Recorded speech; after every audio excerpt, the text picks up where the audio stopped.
Ауылды жерде жаңалық жата ма? Ертеңіне ақ мұңлықтың келіншек әкелгені ынта ауылына тегіс тарады. Оқуын тастап бұзық топқа қосылыпты деп еді. Жөн болды мұнысы. Соның оқуған өтірік пе деймін. Барахолкадағы базардың рекеті екен. Жұртты қан қақсатып, өздері белгіленген ставкілерін күнде кешке сыпырып серіп жинайды дейді. Осындай өсек аяңды қайдан естисіңдер? Көзбен көріп, қолмен ұстамаған соң күнәға жатады, біле білсеңдер. Қалай дегенмен аяғы тұсалып, шаңырақ көтергені жөн болды. Жасы келдемес пе? Біздің Қабыланмен түйдей құрдас. 30-дан асты жаңылмасам. Сенің Қабыланың 4 баланың әкесі. Ештен кеш жақсы. 30 жас орда бұзар шақ емес пе?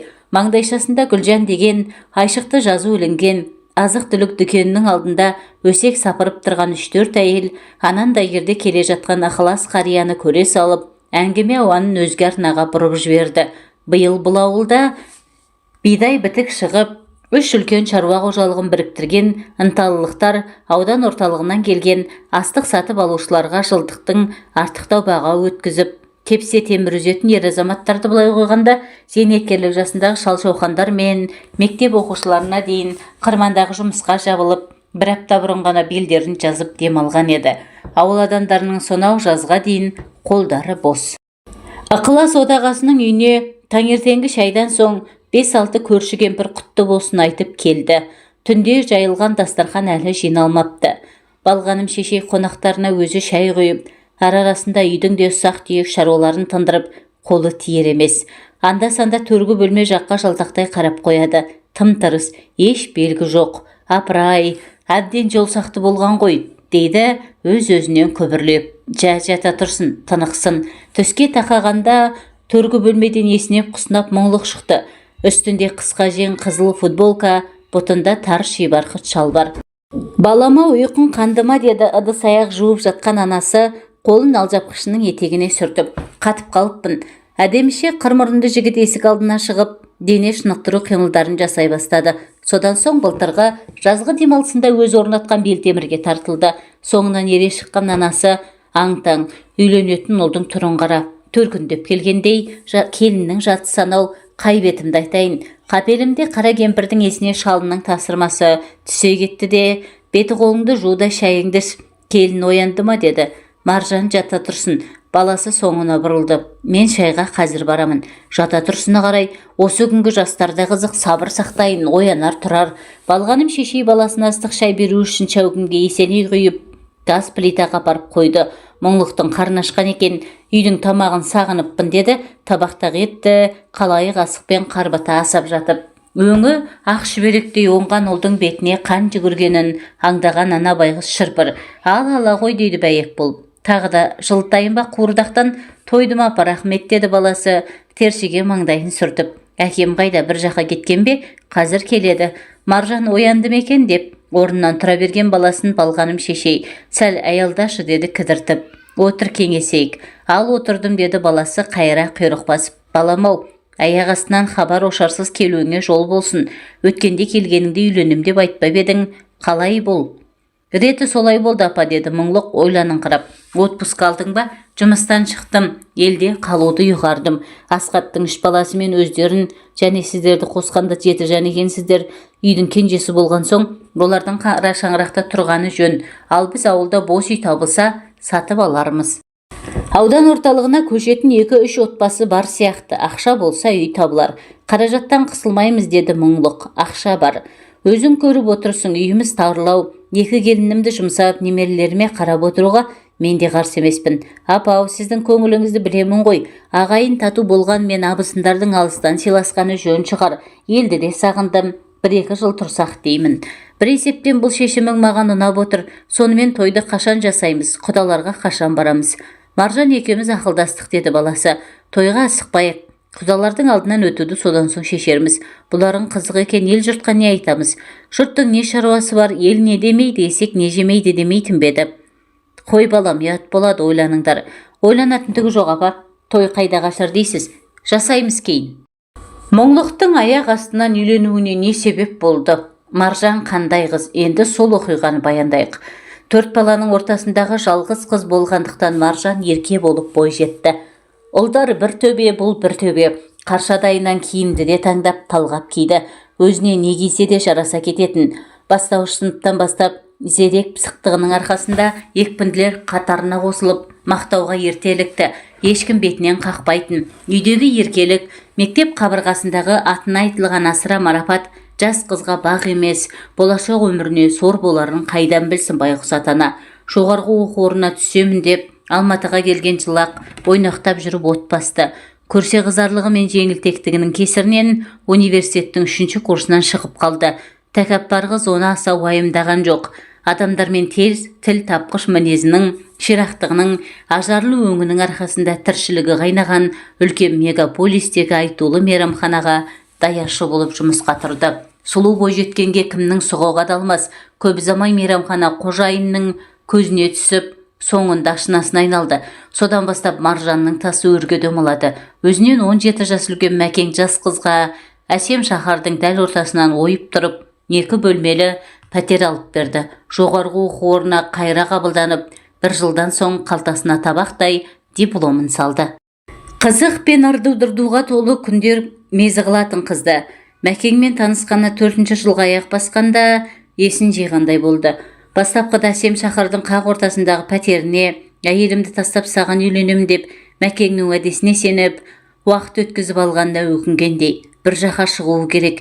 Беттің қызылы да оңар, тәннің қызуы да қайтар. Сол Мәкең жеткен шпағы болмас бұлай жүргені. Не нәрсенің шегі бар. Ата-анасында бәрі жақсы деп алдауын қояр емес. Мәке, деді қыз бір күні. Отбасыңмен ажырас деп айтпаймын. Ана 2 балаңның көз жасына қалмайын. Неге олай дейсің, Мара? Себебі бар, айт жасырмай. Мен саған бала туып бере алмаймын. Әлгінде ғана көздері жайнап көңілді отырған Маржанның кемсеңдеп жылағанын көрген Мәкең ашынасын аяды. Құшақтап бауырына тартты. Аяғың ауыреді ғой, қалайша? 5 рет аборт жасаттым. Соның нәтижесі құрсақ көтермеймін. Мүмкін емес, Мара, медицина дамыған заманда мүмкін емес, айтпай ертегіні. Бәрі мүмкін. 5 шараны жатырда өлтірдім. Ешкімге кінәртпаймын. Саған сенгеннен, әрі өзімнің де ақмақтығымнан айықпас дертке шалдықтым. Таусылма өйтіп, кеше оқыдым. Адам баласы жақсылықты да жаманшылықты да Алладан өзі сұрап тілеп алады екен. Абсурд, адамның қолынан келмейтіні кем. Біздің медиктер қауқарсыз болса, бар ғой ана шетел, айталық Израил, Германия, тағы басқалары. Оған шала бүлініп қайтесің. Сен айтқан шетелге мен де барармын, қаралармын, көтерермін бір ши көкпені. Осылай жөніңе келсеңші, зәремді ұшырдың ғой жаным. Жарайды, Мәке, тақырыпты ауыстырайық. Қарап отырсам уақыт өтіп барады. Даяшы болып жүре беремін бе осылай? Жалықтым әбден. Ақшасы көп, жұмысы мейлінше аз қызмет істегім келеді.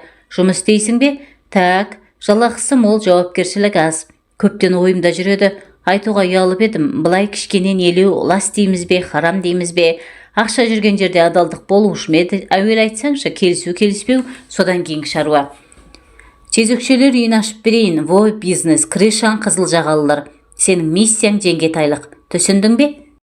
Бірер жылдың ішінде Мәкең ашқан жезөкшелер мекені қылмыс әлеміне кеңінен таныла бастады. Әуелде қала ортасынан 4 бөлмелі пәтер жалдаса, кейінірек шаһар шетінен Алатау баурайынан 2 қабатты коттедж сатып алды. Жеңгетай Маржан келе-келе тәжірибе жинақтап, алдау арбаудың неше түрін меңгерді.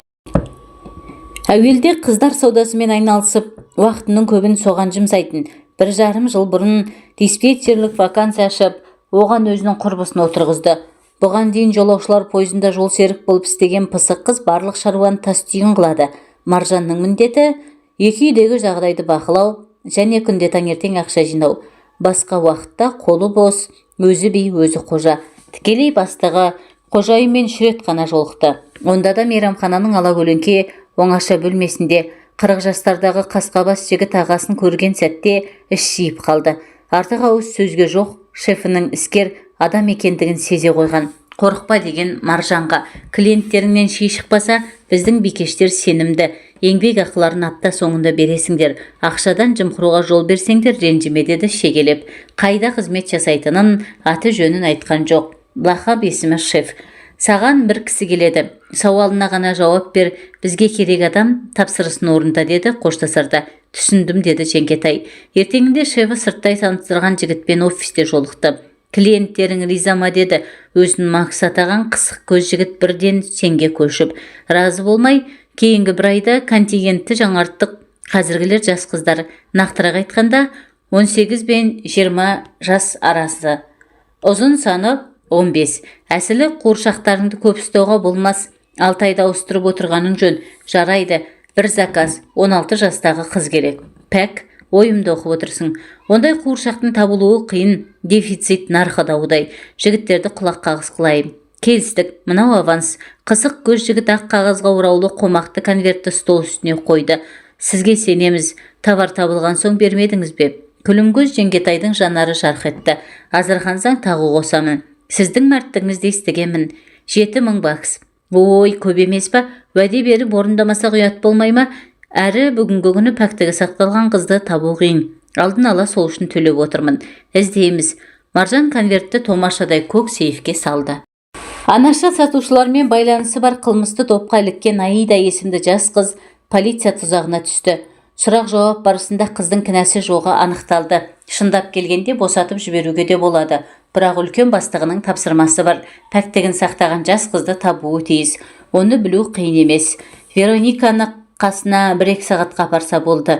Аиданың қасында жарты күн отырған Вероника жас қыздың бар сырын анықтады. 5 жылдан 7 жылға дейін бас бостандығынан айырыласың деген қоқан-лоққыдан қорыққан аңғал бойжеткен тергеушінің талабын орындауға ақыры келісті. Өзге малы қалмады. Қысық көз жігіт ағасы нәпсі қалауын іске асырды. Жас қыздың көз жасына қараған жоқ. Өткен ақшасын төледі, сатып алды.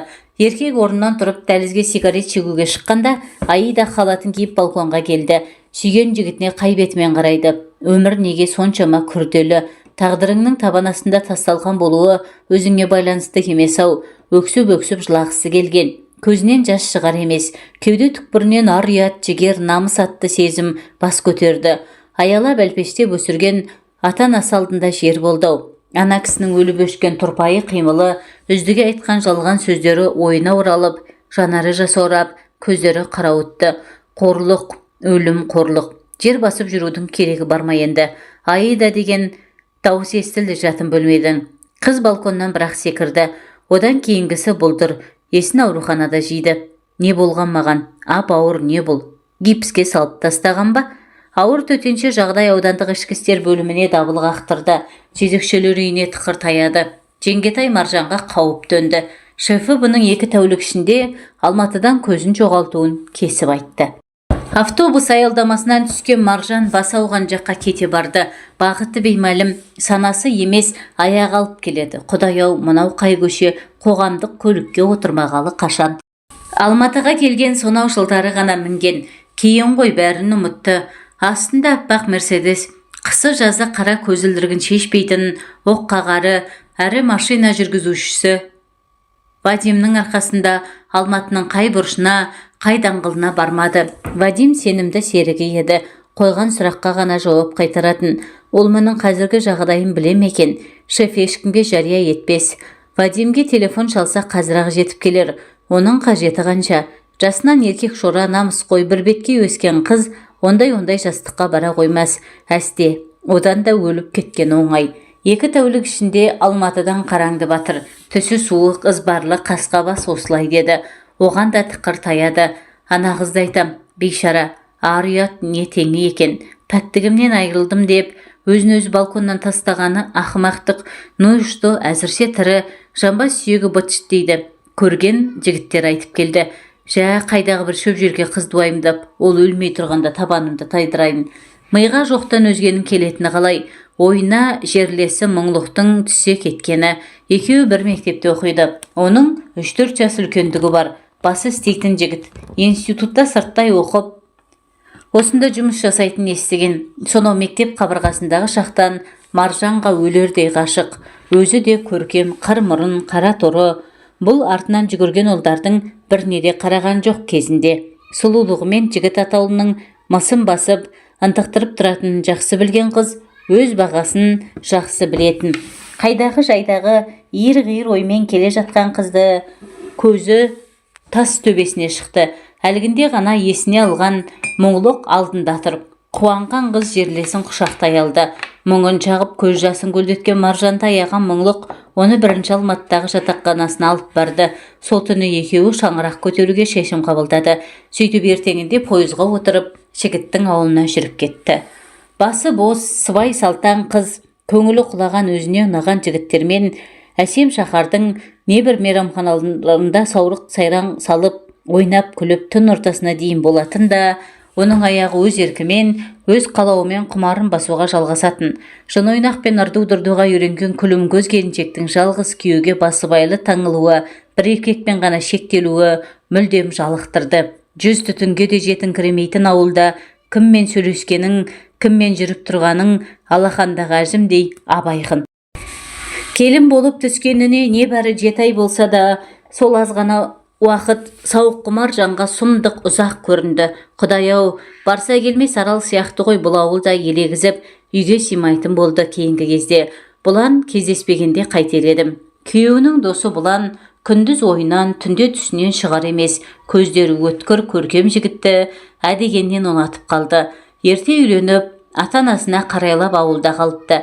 Қатардағы шофер болғанымен көзі ашық, тарих, әдебиет, саяхат, жаһандану деймісіз, білмейтіні жоқ, интеллект деді Маржан таңғалып. Мынандай талантпен жоғарғы білім алмай елде қалғаны обалақ. Күйеуім мынау деп көрсетуден ұялмайтын жігіттің сұлтаны. Еркек атаулының мысын басып, сиқырсынып, жанармен арбап өзінен тықтыратын әккай ел екенін бірден сезді. Жігіт те кетері емес. Ол дағы күлімкөз келіншекті көрген сәттен көзсіз көбелекше қалбалақтап, жүрегі дүрсілдеп қайта-қайта қарақштайды. Қармаққа түстің бе? Сезім алдамапты. Міне соның нәтижесі. Екеуден екеу өзен жағасында жатыр. Сен жақсы жігітсің деді.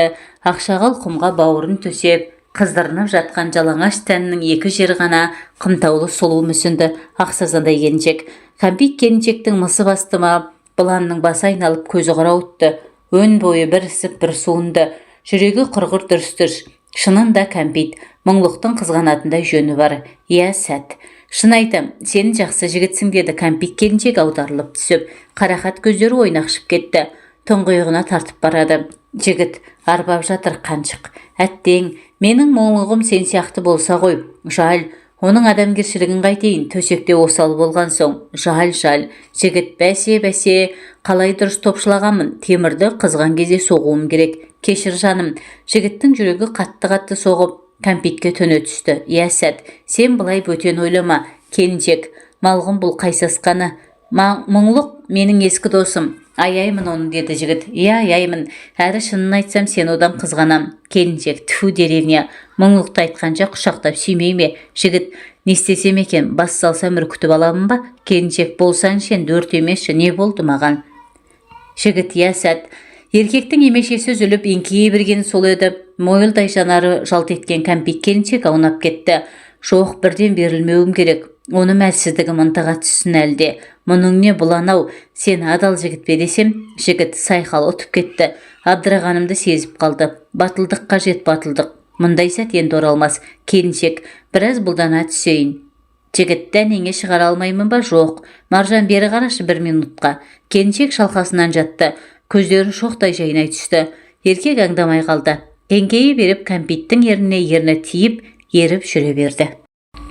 Жүк машинасының роліндегі қара торы көркем жігіт ауыл көшелерінің біріне бұрылып, қызыл қақпалы үйдің алдына кеп тоқтаған соң, кабинадан шықпай, мең-зең қалыпта ұзақ отырды. Әлгінде ішкен арақ уыты миына шауып, аңқы-тыңқысын шығарғанмен, мұң торлаған ойы сетінеп көңілі көтерілді. Әшейінде сөзге шорқақ, жігіттің ыңылдап ән салғысы келді-мәу. Қасың қандай, қарақат көзің қандай, күлкің қандай, шарапат сезім қандай, қуанатын балаша кезің қандай, өзің қандай, жаныма жағатын сөзің балдай. Маржан үйінде ме? Мұңлық ше? Әй, мұңлық, ескі дос, бағы жанбаған сорлы обалыңа қалдым ба? Кейінгі кезде қатты ішіп жүр дейді. Қазірде мас болып жатуы. Маржан көргісі келді. Қазір міне, мен сірә адасқан болармын ақылдан. Әйтпесе не болды, 50 шақырымнан еш жұмыс жоқ, қос өкпесін қолына ұстап желігіп жеткені. Бірақ Маржанның жалт еткен жанары, лапылдай бүртенген от құшағы уа жалған тоймайдау. Қажет затын ұмытқандай, қалтасын қарманып, темексінің жалқы талын еріне қыстырды. Ой әкеңнің, Күйіп пісіп қарамаған жері қалмады. Орындағысының астынан, кілттердің арасынан тапты. Шылымды құшырлана сорды. Көк түтін ауыздан да мұрыннан да кетіп жатыр. Саусақтары тыз ете түскені. Бықсыған тұқылды лақтырып, келесі талын тұтатты. Ашуға бой алдырып, шамшыл мінез танытып жүр біраздан. Оған не себеп? Қашан да күлімдеп жүретін, баз бір шайпау қатындар сияқты дауыс көтеруді білмейтін жан жары Несіп баланың жазығы жоқ қой. Бұланның көзіне өзі кәмпит санайтын сұлу келіншектің аппақтан елес берген сәтте 62 тәмірі егендей күй кешкені қалай. Соңынан уайым қайға келетін ләззаттан қаш. Қайдан оқып еді? Есінде жоқ. Әйтсе де теріс пәлсапа. Дұрыс емес, ал менікі жөн бе? Қараңғылық қоюланып келеді. Оған керегі осы. Ешкімнің көзіне түспегені жөн.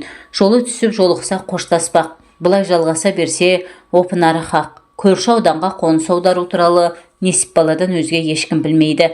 Осыным дұрыс. Жүрегі қармаққа түскен балықтай. Ыдыс-аяқ жуайым деп ас үйге енген Маржанды болмашы қағылған дыбыс елең еткізді.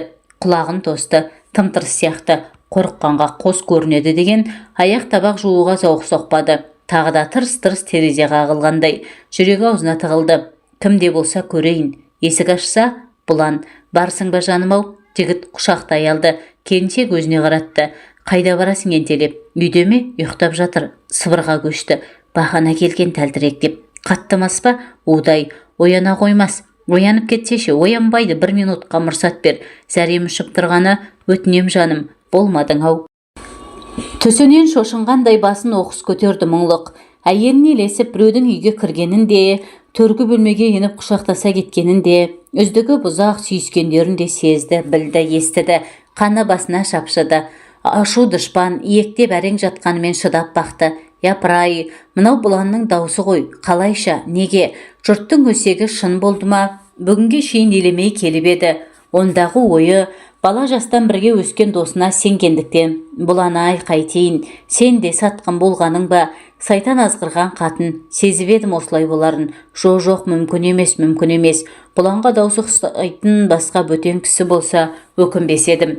Төргі үйдегілер естерін жиды. Әйел жігітті тұрғызып, жалынып жалпайып дәлізге ертіп шыққан. Жігіт қоштасып табалдырықтан араттады. Дала қараңғы. Түнгі суықтан денесі тітіркенді. Жұрт жата бастаған. Дүкеннің қасына қалдырған машинасы оталдырып жүріп кетті.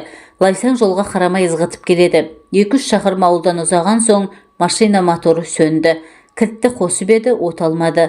Бұған не болды деп жағар май шкаласына қараса, 0-ді көрсетіп тұр.